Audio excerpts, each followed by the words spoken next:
amiguinhos, hoje eu vou fazer o cachorro quente com a massinha Play-Doh. Então, não vai precisar da forminha, como vocês sabem que a gente coloca a massinha e sai o formato do que vocês querem, como coração, essas coisas.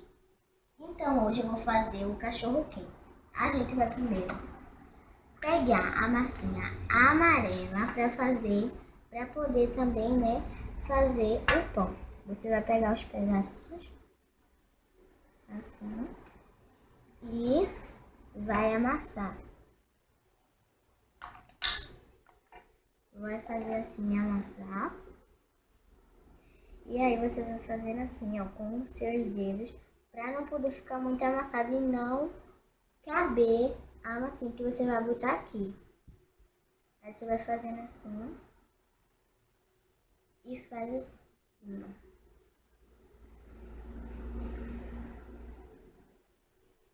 Aí agora a gente vai precisar da massinha vermelha. Pega um pedaço e faz isso.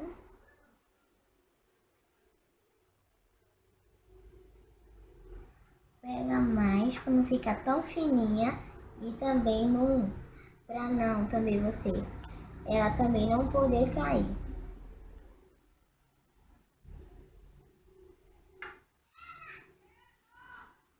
Aí, para não ficar tão grande, você pega só um pedacinho e tira e fecha assim.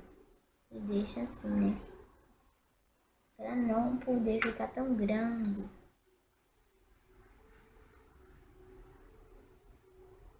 Aí você deixa assim,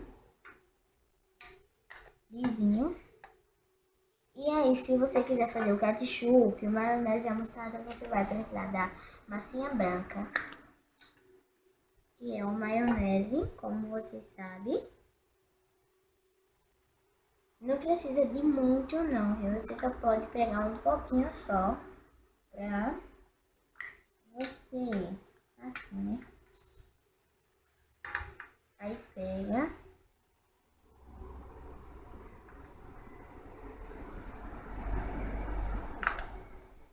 Pega um amarelo para poder fazer a mostarda.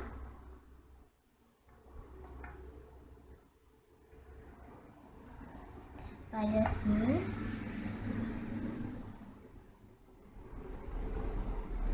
E aqui está pronto o cachorro quente que eu preparei com a massinha Play-Doh sem utilizar as